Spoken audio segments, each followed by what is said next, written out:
नमस्कार, मैं हूं राकेश कुमार। आप देख रहे हैं मत अभिमत। आज हमारे साथ हैं वरिष्ठ पत्रकार और राजनीतिक विश्लेषक चंद्रभूषण पांडे जी। आज बात करेंगे बिहार की राजनीति में जो नई चीज़ें आ रही हैं, जो देखने को मिल रहा है उस पे। देखिए, बिहार को योगी मिल गए हैं। ऐसा कहा जा रहा है कि अब योगी आ गए हैं, और योगी कौन? तो सम्राट चौधरी। भाजपा ने सम्राट चौधरी को अपना प्रदेश अध्यक्ष बना लिया है। वहीं ये हमेशा से कहा जाता है कि बिहार में जातीय राजनीति हावी रहा है। तो अब देखिए, पहले जैसे राजद सबसे पहले MY समीकरण पर काम किया, फिर A to Z पे आया। जदयू शुरू से लौकुश में रही है। भाजपा वैश्य और अगड़ी जातियों को लेकर काम करता रहा। उसी तरह मुस्लिम और अन्य जातियों को लेकर, अगड़ी जातियों को लेकर कांग्रेस अपनी राजनीति करता रहा। लेकिन अभी राजनीति ने एक नया मोड़ ले लिया है। और देखिए, जदयू लौकुश पे है। जो कुशवाहा जी, उपेंद्र कुशवाहा, वो पूरे कुशवाहा समाज, मतलब वो भी कहीं ना कहीं लौकुश पर है। और भाजपा जो वैश्य और अगड़ी जातियों को लेकर राजनीति कर रहा था, वो भी कर लौकुश में ही चला गया है। जबकि बिहार में लौकुश को देखें तो लगभग 8% है, जबकि यादव जो राजद जिसकी राजनीति करता है वो 15% है। तो सर, इसको आप कैसे देखते हैं? क्या जो पूरी राजनीति है वो लौकुश पे आके अटक गई है क्या? बिहार की राजनीति चिंता का विषय है। बिहार की राजनीति के कारण ही बिहार का विकास हो ही नहीं रहा है, और बिहार लगातार पिछड़ते जा रहा है। और अब पूरे देश में बिहार हर चीज़ में, हर क्षेत्र में सबसे पिछड़ा हो गया है। दूसरी तरफ आप देखेंगे तो जिसके मुख्यमंत्री हैं, ये जो अपने ही ढंग से समझते हैं और जो समझते हैं उसी को अंतिम समझते हैं, वो हैं वर्तमान मुख्यमंत्री श्री नीतीश कुमार जी। उनको लगता है कि हमने बिहार का जो विकास कर दिया है वो इतिहास में कभी संभव ही नहीं था, और हमने जो कर दिया है वो दूसरा कोई कर भी नहीं सकता है। नीतीश कुमार जी के कहने के पीछे कुछ बैकग्राउंड है। आप देखिएगा कि नीतीश कुमार एक इंजीनियरिंग के छात्र थे, और इंजीनियरिंग करके कुछ दिन नौकरी भी उन्होंने किया था, और बाद में लालू प्रसाद यादव जी के साथ वो राजनीति में आए थे।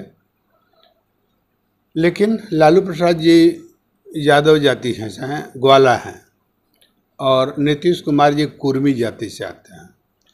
तो हिंदुस्तान में कमोबेश कोई ऐसा राज्य नहीं है जहाँ जातिवाद नहीं हो, लेकिन जो बिहार में जातिवाद है वह एक विशेष प्रकार का जातिवाद है।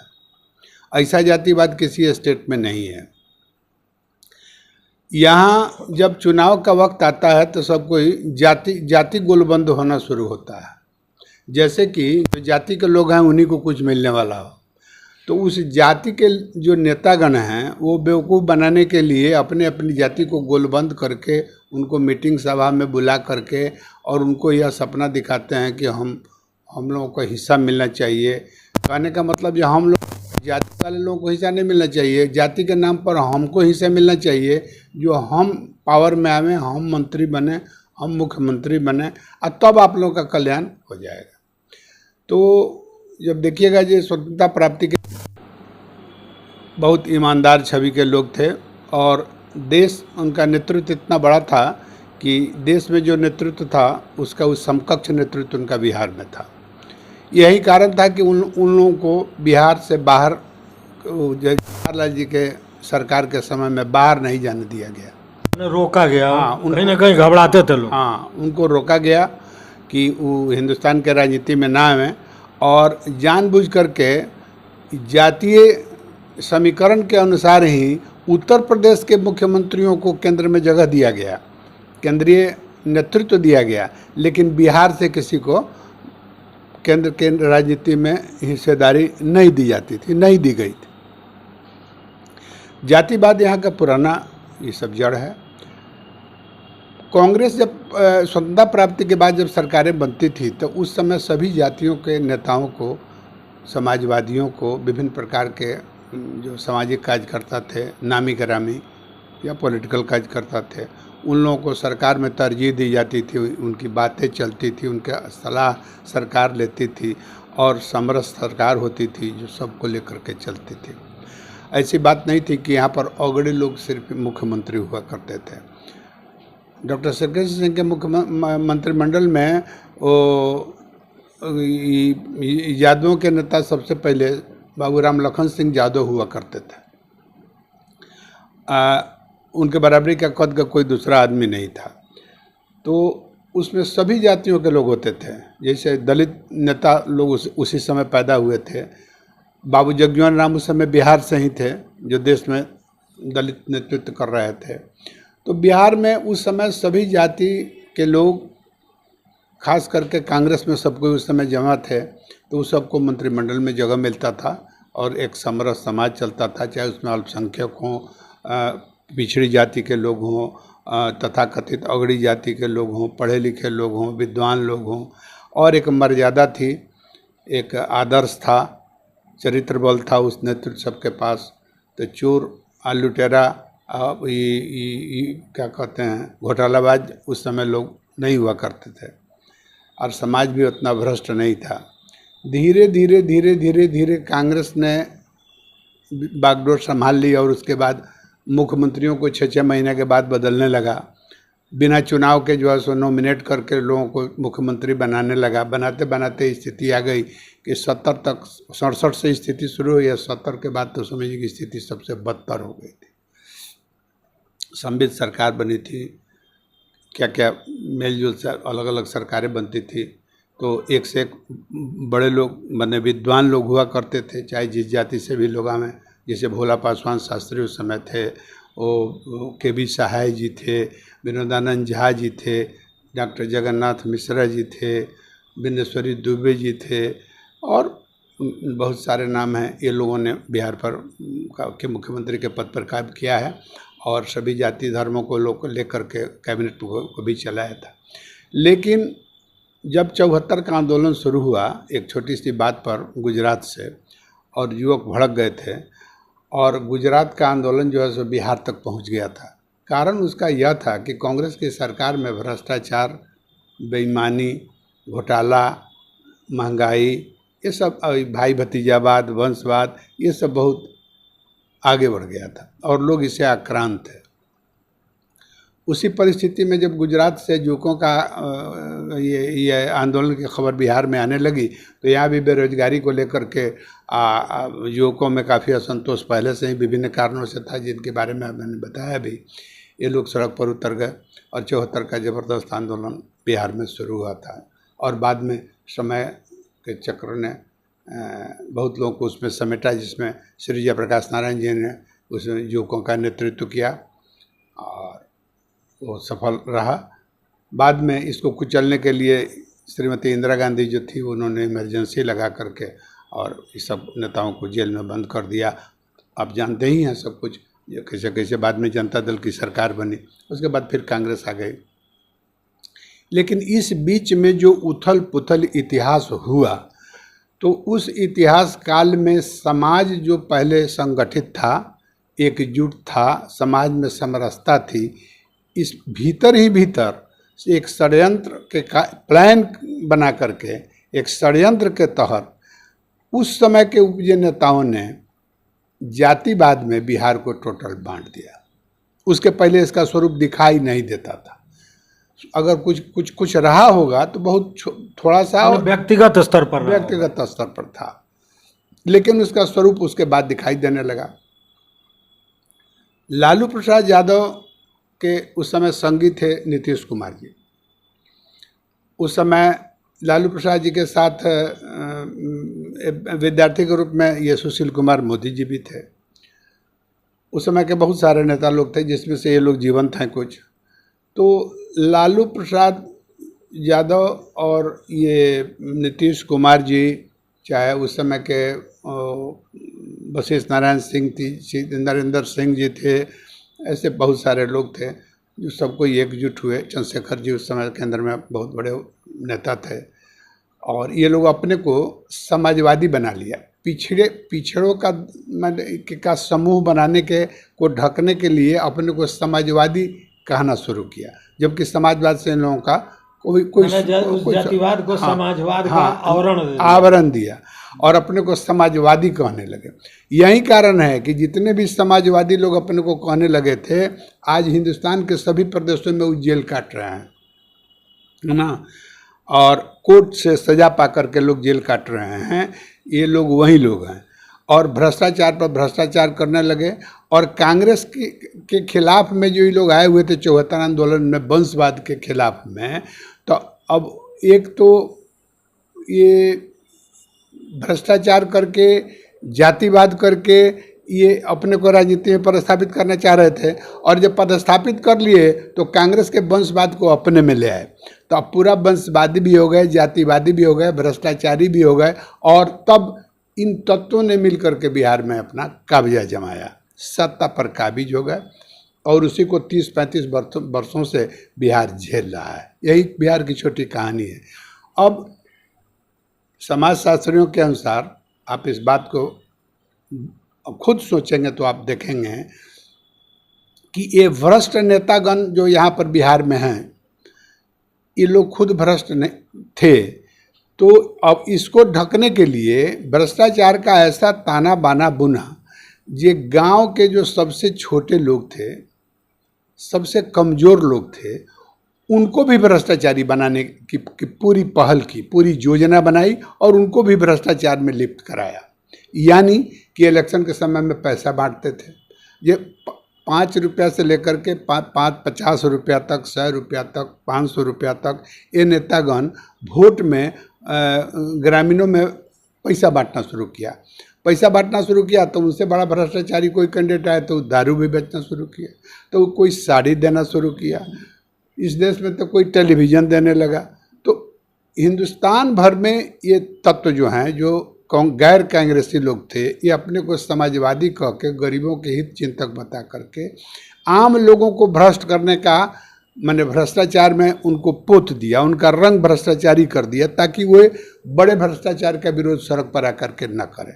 और एक दूसरा उन्होंने बाधा ऊपर से उपस्थित किया कि जब इस बात को उन लोगों में से कोई तेज तरार समझदार आदमी जब विरोध करना शुरू करता था, तब उस बात को ढकने की कोशिश करते थे कि हम पिछड़े लोग हैं, जाति से पिछड़े हैं, इसलिए हमारा विरोध हो रहा है।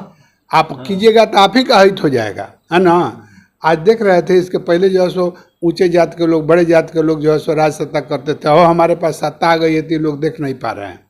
तो आप विरोध कीजिएगा तो आप खुद गड्ढे में गिर जाइएगा। हम तो आप ही के लिए सोच रहे हैं। तो ये जिनके लिए सोच रहे हैं उनको हर 5 साल पर कहते हैं कि आपको नौकरी दे देंगे, आप आमदनी बढ़ा देंगे, आप किसान हैं तो आपका मजदूरी बढ़ाते चलेंगे, हम कल कारखाना लगा देंगे, नाले को नहर बना देंगे, गांव को शहर बना देंगे। ये सभी बातें करते रहे, गरीबी हटा देंगे, ये सब कहते रहे, एक मुलम्मा देते रहे, उसको एक सपना दिखाते रहे और अपने बेटा को, अपनी पत्नी को, अपने भतीजा को, साले को, सबको मुख्यमंत्री, मंत्री और ओहदेदार पदों पर जो सुशोभित करना शुरू करके अब पार्टी को भी अपने कब्जे में ले गए। पार्टी के चीफ कौन होंगे तो हम, मुख्यमंत्री कौन होंगे तो हम, हमारा बेटा, हमारी बेटी, हमारी पतोहू। तो ये पढ़ा लिखा, जैसे भी दिमाग के बददिमाग के लोग, ये सारे तरह के लोग जमा होकर के हर पार्टी में यह काम शुरू हुआ। तीसरा फेज आया, तब जाति पार्टी बनने लगा कि देखा जी अब यादव का पार्टी, अब लालू यादव का पार्टी हो गया है, तो एक कोहरी का पार्टी शुरू हो गया। नीतीश कुमार ने कुर्मी चेतना रैली करके कुर्मी का पार्टी शुरू कर दिया। देखे कि हमारी शक्ति नहीं है तो 2-2 जात मिल करके उसको एक नामकरण शुरू कर दिया, है ना। जैसे लालू यादव जी आए तो अहिर मुसलमान को मिला करके उन लोगों ने MY उसका नाम रख दिया, मुस्लिम और यादव। उसी तरह ये समता पार्टी बना तो ये कहते हैं कि हम लौ और कुश हैं, लौकुश का मतलब कुर्मी हैं और कोयरी हैं, तो ये दोनों आदमी मिल गए। एक यादव को उसमें पहले रखा गया था, जो पहले ही छटक गया था, उसको त्रिवेणी लोग कहते थे। तो अब जब यादव अब मुस्लिम बना लिया, तभी लोग त्रिवेणी से अलग हो गए और इन लोगों ने बना लिया कुर्मी और कोयरी, उन लोगों का चलने लगा। तो इसी तरह संगठित होते रहा लोग। बाद में और लोगों ने तो संख्या बल कम होने से वो लोग फील्ड में नहीं आए, कोई अपना ऑर्गेनाइजेशन नहीं बनाया, लेकिन एक परंपरा लालू यादव ने शुरू करा दी कि विभिन्न पिछड़े दलों का प्रदर्शन रैली कराने का काम बिहार में होने लगा। गांधी मैदान एक ठो है खाली जगह, बिहार भर से हाँक करके गरीब को बरगला करके ले जाते थे, ये चलो पटना। यहाँ गांव में कहते थे ये चलो तो तोरा जमीन मिली, यहाँ पर इंदिरा आवास का घर मिलेगा, रैली में चलने पर मिलेगा, उसमें नाम लिखाएगा, और बुला बुला करके ले जाते, अपने जाति का प्रदर्शन करा के अपने को पोज करते थे हम इस जाति के हैं, है ना। तो जितने भी पिछड़ी जाति के लोग हैं, गरीब लोग थे, कम संख्या वाले पिछड़ी जाति के लोग थे, उन सभी लोगों का सम्मेलन बराबर होता रहा, है ना। कितनी जातियों का नाम गिनाऊं? मतलब भाई जितने जातियों के नेता तथा कथित हैं, इन सभी लोगों ने अपने जातियों को ठगने के अलावा कोई काम नहीं किया। कोई काम नहीं किया। सवाल है कि जो नेता आकर के कहते हैं कि हम आपके जात के हैं, हमको वोट दीजिए, हम आपके बारे में कुछ काम करें, तो वो तो हर 5 साल पर आकर के ठग करके चले जाते हैं। अपने जाति को लोग कहा, उस जाति के बच्चों के लिए, उस जाति के लोगों के लिए, किसान मजदूरों के लिए, पढ़े लिखे नौजवानों के लिए न रोजगार देते हैं, न उनकी उन्नति का कोई रास्ता देते हैं, न उनको कारोबार करने का कोई असिस्टेंस देते हैं। और वो लोग अपने बेटा को तब तक जो है, अपने एमपी हैं तो बेटा को एमएलए का टिकट दिलवा रहे हैं, अपने भतीजा को एमएलसी का टिकट दिलवा रहे हैं, तो अपने वंश को बढ़ा रहे हैं जाति का नाम लेके। यहाँ जाति के लोगों को बैठा करके ठग रहे हैं। तो आज प्रशांत किशोर जी गांव गांव घूम कर कहते हैं ना कि आप नेता जातिवादी नहीं है, जातिवादी जनता है, वोटर है।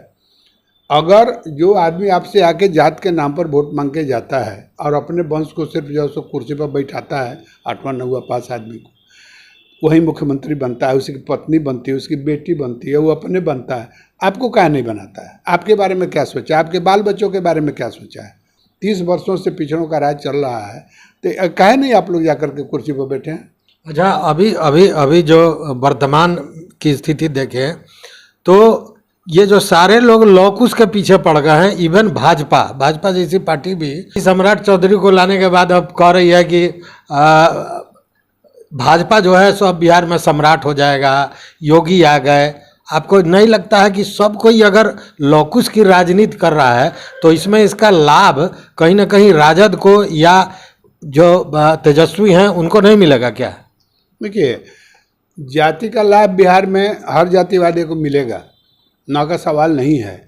लोग गरीब हैं, मजबूर हैं, अशिक्षित हैं, उनके पास रोजगार नहीं है, आमदनी का जगह नहीं है, बच्चा जो पैदा होता है उसको मजदूर बन करके बाहर कमाना ही पड़ता है। बिहार में जो बार बार बातें होती हैं हम लोगों के बीच में, मीडिया में, चाहे कहीं भी, तो जो आपको बताया जाता है कि बिहार के 4 करोड़ लोग जो हैं वो मजदूरी करते हैं हिंदुस्तान के विभिन्न जगहों पर और संसार के विभिन्न देशों में, बिहारी लोग सिर्फ। तो बिहार के गरीब लोग के लड़के ही जा कर के मजदूरी करते हैं, ऐसी बात नहीं है। बिहार के जो पढ़े लिखे लोग हैं, post graduate degree, technical degree, doctor, engineer, ये सब कोई हैं, ये सब कोई जा कर के बिहार से बाहर ही नौकरी करता है। बिहार में कोई नौकरी नहीं है। आज बिहार के लोग जहाँ भी काम कर रहे हैं वो पढ़े लिखे भी हैं और गैर पढ़े लिखे भी लोग हैं, लेकिन दोनों बाहर के स्टेट में ही काम कर रहे हैं। और स्थिति जो है कि बिहार में कोई रहना नहीं चाह रहा है, सारा माइग्रेशन हो रहा है पॉपुलेशन का, क्योंकि बिहार में कोई रोजगार नहीं है, बिहार में कोई नौकरी नहीं है, बिहार में होने वाला भी नहीं। और जो सरकार चलती है वो बेशर्म है, बेशर्मी से कहती है कि हम लोग देश का निर्माण कर रहे हैं, हम लोग पंजाब का निर्माण किया है, हम लोग कर्नाटक का निर्माण किया है। अरे बड़ा हुनर वाले हैं तो अपने बिहार का निर्माण काहे नहीं करते हैं? बिहार का निर्माण कराते तब ना समझते कि आप बड़े हुनर के लोग हैं। बड़ी सम्मान की बात है ये बिल्कुल असम्मान की बात है। और मैंने ये निंदनीय जो है सो ये सब वक्तव्य हैं। ये 15 वर्ष 17 वर्ष से नीतीश कुमार जी कहते हैं, जब उनसे पूछा जाता है ये इससे काय हो रहा, तो आप लोग तो जानते ही हैं, हम लोग तो करते ही रहते हैं, क्या नहीं किया है हम लोग, जो हम लोग किया है सो सब कोई जान रहे हैं। या क्या कर दिया है उन्होंने बिहार में आकर के 17 वर्षों में, किया क्या है? भ्रष्टाचार को चरम माने स्थिति में पहुंचा दिया है कि एक आदमी को अब शरीर घुमाने के लिए जो है सो बिना घूस दे हुए अब शरीर नहीं घुमा सकता है। थाना से लेकर के, अस्पताल से लेकर के, ब्लॉक से लेकर के, कलेक्ट्रेट से लेकर के, पुलिस से लेकर, कहाँ कौन चीज़ में ऐसा है जो आप बिना घूस करके कोई काम आपका हो जाए। आप कहीं शिकायत करने जाएँ तो आपको कहीं न्याय मिल जाए। नीतीश कुमार बहुत जो है सो गौरव से कहते हैं, जानते नहीं है जो हमने क्या किया है। हमने जो किया है सो सब कोई जानते हैं, यानी जो हमने कर दिया है वो बिहार के लिए कोई नहीं किए हुए था, तो यही तो किए हुए हैं। नीतीश कुमार के समय में कोरोना हुआ था, लोग पैदल माथा पर बोरा लेकर के, और औरतें और गर्भवती औरतें 4 वर्ष का बच्चा तक को जो है सो पैदल चला चला करके कहाँ कहाँ किस किस स्टेट से लोग बिहार लौटे थे। तो क्या किया इसने? नीतीश कुमार ने क्या किया? यह अपॉर्चुनिटी उनको मिला था, वहाँ सरकार चला रहे थे, तो यहाँ पर कोई इंडस्ट्री बैठने दिए? इनके पास तो ऐसे पदाधिकारी हैं जो अगर इंडस्ट्री आप बैठाने जाइए, एक मेरे मित्र मोतिहारी के घोड़ासाहन में ही आकर के एक गुप्ता जी इंडस्ट्री बैठाना चाहे थे, तो बिजली विभाग जो है उसको कहती थी कि इतना घूस दीजिए ना तो हम ट्रांसफार्मर नहीं लगाएंगे, है ना। अब बाद में वो अपना इंडस्ट्री का यूनिट यहाँ से हटाने के लिए जो है सो दौड़ने लगे। तो यहाँ कोई इंडस्ट्री नहीं चलने देना चाहता है लोग। वो लोग देखता है कि लोग समृद्ध हो जाएगा तो हमको वोट नहीं देगा, बेवकूफ़ नहीं रहेगा। तो बिहार में एग्रीकल्चर के बेस पर जितना भी प्रोसेसिंग यूनिट है, नीतीश कुमार ने 17 साल में एक तो यूनिट कहीं लगाया है। अच्छा सर, आप जो बात बोले हैं उससे एक बात समझ में आ रही है। हम लोग थे तो जातीय राजनीति पे, लेकिन अभी ये जो सबसे मूल विषय है उस पर चले आए हैं। विकास नहीं होने दिया गया, इंडस्ट्री नहीं आगे बढ़ने दिया गया, जातीय राजनीति में लोगों को झोंका गया। ये सारा कुछ इसलिए ही ना कि लोगों को भेड़िए की तरह जैसे हम घुमाएं वैसे लोग घूमें, मजबूर हो जाएं। कोई ना आवाज़ उठा सकते हैं और न कोई आगे बढ़ सकते हैं। मतलब राजनीतिक सोच जो है ये यहीं तक कहीं ना कहीं चल जाके रुक जाती है। देखिए, निष्पक्षता पूर्वक जो समय बीत रहा है, जो कुछ हो रहा है, उसको जरूर देखना चाहिए। लालू यादव की जो सरकार चल रही थी, लालू यादव जो प्रथम 5 वर्षों में जो अपना काम शुरू किए हुए थे, या उनकी पत्नी भी नॉमिनल जो कुर्सी पर बैठी हुई थी, तो पीछे से लालू यादव जी ही चला रहे थे। लालू यादव में ये सब चीज़ों को छोड़ दिया जाए जिसके वो शिकार हो गए, लालू यादव में गुण भी बहुत था। लालू यादव डेमोक्रेटिक आदमी हैं, इसमें कोई शक नहीं है। वो सामान्य लोगों की बातों को सुना करते थे, एकदम सामान्य साफ सड़क छाप आदमी का भी अच्छी बात अगर कहते हैं तो बहुत धैर्य से सुनते थे और उस पर एक्ट भी करते थे। लालू यादव को अगर स्वच्छंद मौका मिला रहता राजपाट चलाने का, तो आज जिसका फ़ायदा नीतीश कुमार जी उठा करके बिहार को नस्तानाबूद कर दिए, ऐसा बिहार में नहीं होता। लालू यादव परिस्थितियों को जानना चाहते थे। लालू यादव गांव के खबर को गांव से मंगाते थे, कलेक्टर के बात पर ही विश्वास नहीं करते थे और सच बात वो जानते थे, इसलिए अधिकारी लोग उनसे डरे और सहमे रहते थे। जब भी कोई जिले में घटना होती थी तो हम तो उसके गवाह हैं, हम बहुत सारी चीज़ों को जानते हैं कि गांव में यहाँ घटना हुई, तनाव हो गया, 2 दलों में संघर्ष हो गया, 2 समुदाय में संघर्ष हो गया, गोली चल गई, हिंसा हो गया। यहाँ वास्तव में गांव में क्या घटना घटी है, किसके साथ क्या हुआ है, 2 घंटे 4 घंटे के अंदर में लालू जी पटना में बैठ करके सही स्थिति को जानते थे और बताते थे जो फलना आदमी ऐसे किया है तो इसलिए ऐसा हुआ है। ऐसा नहीं कि कलेक्टर का रिपोर्ट जल्दी गया, झूठ साझ करके भेज दिया, उस रिपोर्ट पर एक्ट किया और एसपी का, ऐसा नहीं करते थे। तो लालू यादव को समझ थी गरीब लोगों के जीवन जीने का, समाज में विभिन्न जातियों के जीवन जीने का, समरसता का, दुराव का, वो सभी चीज़ों को महीन बारीकी ढंग से जानता था लालू जी और उसका निराकरण भी करते थे। नीतीश कुमार में तो इतना अहंकार है, कोई तो किसी की बात नहीं सुनते। वो एक मुख्यमंत्री होकर के बिहार के विकास का दावा करते रहते हैं जो क्या हमने म्यूजियम बना दिया, देखिए इंटरनेशनल म्यूजियम बना दिया। अरे म्यूजियम में तो रहने लायक बिहार को बना दिया आपने, सारे बिहारियों को म्यूजियम में ठुसवा दिया आपने, जो लोग आकर के तमाशा देख रहे हैं। म्यूजियम बना देना कौन सा भैया बिहार का विकास है? हैं? सुन रहे थे कि 400,000 करोड़ रुपया से अब पुराने म्यूजियम से नए म्यूजियम में नीचे नीचे सुरंग बनेगा। बिहार का विकास नहीं हो रहा है सुरंग बनाने के लिए। जो धरोहर चीज़ है विभिन्न जिलों में ऐतिहासिक चीज़ है, भिंड है जिसकी खुदाई सब हुई है, वो सब सामान जो है सो बिखर रहा है और पटना में म्यूजियम बन रहा है। बिहार का विकास ये लोग बिल्कुल कोई ढंग से नहीं करना चाहते हैं। बिहार विकसित नहीं हो इसके लिए ये लोग कृत संकल्प हैं। लालू यादव के समय में यूनिवर्सिटी की संख्या बहुत कम थी, जो शिक्षक रिटायर कर गए उस पर बहाली नहीं हुई। शिक्षक बहाल करने में भी 3-4 तरह की बहाली गलती हुई थी, लेकिन अगर वो गलती हुई थी तो इस 17 साल में कौन सही हुआ है? 17 साल में स्कूलों की दुर्दशा क्यों हो गई? स्कूल जो है सो खिचड़ी खाने का जगह हो गया, कॉलेज जो है सो एग्जामिनेशन देने का एक अड्डा है।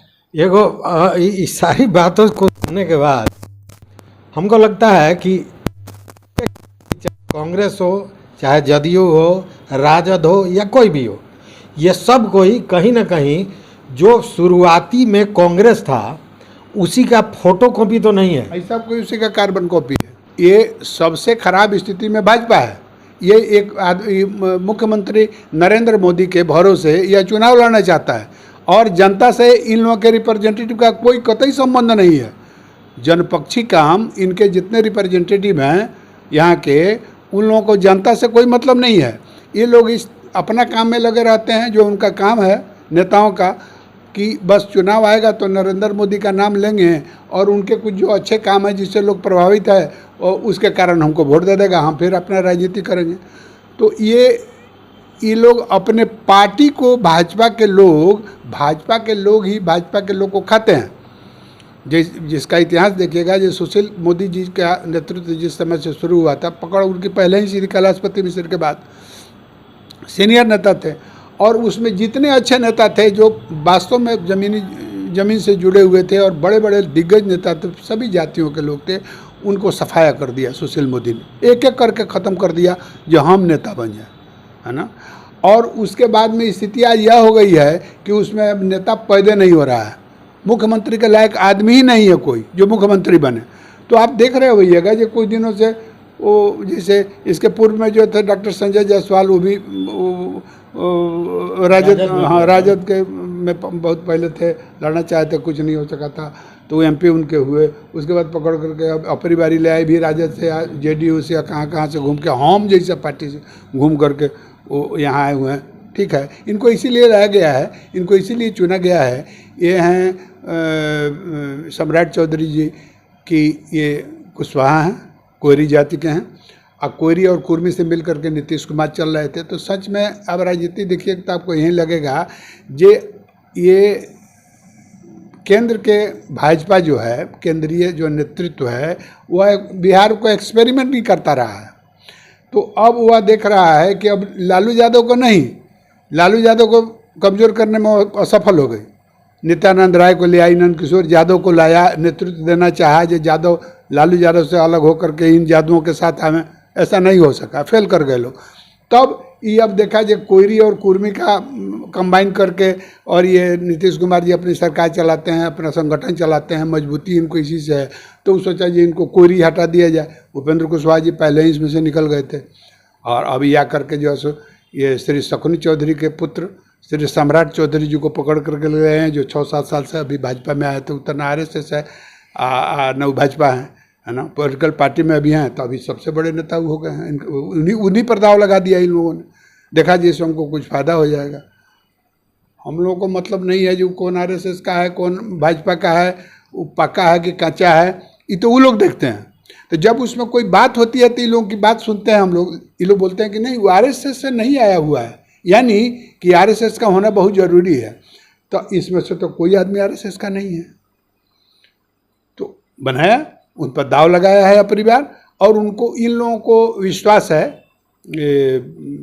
भाजपा के शीर्ष नेतृत्व को कि इस शकुनी चौधरी के जो पुत्र हैं सम्राट चौधरी जी तर्रार हैं और देहात से 6 फुट के नौजवान हैं। हाँ, मराठा वराठा बांधते हैं, तो इन लोगों को लगता है कि जो सोई ये हम लोग को फतह करा देंगे, हो सकता है फतह करा दें। तो इसी पर उन लोग ले आकर के अब दाव लगाना शुरू किया है। कुल मिला जुला करके बिहार को केंद्र की सरकार, कांग्रेस की सरकार ने बिहार को जैसा उपेक्षित किया था, हमको वो दिन याद है जिसमें अब्दुल गफूर से लेकर के जगन्नाथ मिश्र से लेकर के सत्येंद्र नारायण सिंह, ये सब मुख्यमंत्री लोग जो बने थे, तो ये सिर्फ राजनीति करते थे लोग। बिहार के विकास का आज तक कोई मॉडल बना है? कांग्रेस ने कभी बिहार के विकास के लिए कोई मीटिंग बुलाई थी, कोई सम्मेलन किया था कि बिहार पिछड़ा हुआ प्रदेश है, बिहार से इतने अच्छे अच्छे लड़के सब पढ़ करके बाहर में नाम कर रहे हैं, बिहार में गरीबी बहुत है, बिहार में किसानों के लिए हम लोगों ने कुछ नहीं किया है। डॉक्टर श्रीकृष्ण सिंह जब मुख्यमंत्री थे तो बिहार दक्षिण बिहार को उन्होंने पूरा इंडस्ट्रियलाइजेशन कर दिया, और उत्तर बिहार में जब कृषि पर आधारित प्रोसेसिंग यूनिट सब चीज़ों को करना चाह रहे थे तब तक उनकी मृत्यु हो गई। वो मृत्यु हो गई और उत्तर बिहार इसी तरह बैरन रह गया। उसके बाद की सरकार ने बिहार पर पलट के कभी ताका नहीं, और बाद में जो है सो सब आ करके अब बिहार को बंटवारा भी करा दिया। जब झारखंड हो गया, अभी बिहार बच गया, तो यहाँ तो कोई इंडस्ट्री है ही नहीं है, कोई काम है ही नहीं है, कहीं रोजगार है ही नहीं है। तो आज तक मोदी जी भी कोई ऐसा केंद्र में मीटिंग बुलाए हैं जो हम बिहार से के विभिन्न पार्टी के लोगों को, विभिन्न पढ़े लिखे लोगों को, विभिन्न किसान नेताओं को या और लोगों को, समाज के बड़े लोगों को, चिंतक लोगों को बुला करके एक मीटिंग बैठा करके जानना चाहते हैं कि बिहार का समग्र विकास कैसे होगा, क्या कारण है कि 70 वर्ष गुजर गए, बिहार की स्थिति और खराब हो गई, हम कैसे इसको बना है? चिंता कोई उसको है कि किसी तरह रूल कर देना है। हाँ, कोई दाढ़ी वाला को ले आके, कोई मोछ वाला को ले आके, है ना, कोई पहलवान को ले आकर के लोगों को बेवकूफ़ बना करके चला देना है। अब बिहार गणतंत्र में जाए, हमको उसको कोई मतलब नहीं है। तो बिहार के लोग जो अपनी किस्मत पर रो रहे हैं, तो हम यह मान के चलते हैं कि सब नेता तो वही कामें करता है, इसका काम है वही है धोखा देना, लेकिन यहाँ के लोग भी वैसे ही हैं जो उसी के साथ जो है सो 500 रुपया लेके वोट देंगे अपने जात को, है ना, और उसी को टकटके लगाएंगे और उसी के बेटा को फिर वोट देंगे। इनका बेटा उसको वोट देगा, उनका बेटा उनको वोट देगा, ऐसा सब कोई का बेटा जाकर मजदूरी करेगा। यही बिहार की स्थिति है। तो सुना आपने, बिहार में चाहे वो राजनीतिक स्थिति हो, जातीय स्थिति हो, जो भी हो, केवल बिहार को ठगने का काम किया गया है, चाहे कोई भी दल हो, कोई भी नेता हो। और अभी जो राजनीतिक परिदृश्य आप देख रहे हैं, यह शुरू से होता रहा है कि बिहार को उसको क्या है, एक्सपेरिमेंटल प्लेस माना जाता है। केवल राजनीतिक जो है सो चीज़ों को, नए नए चीज़ों को लाके एक्सपेरिमेंट करती है पार्टियां, और वही एक्सपेरिमेंट फिर एक बार भाजपा भी कर रही है। तो देखते रहिए मत अभिमत। बहुत बहुत धन्यवाद।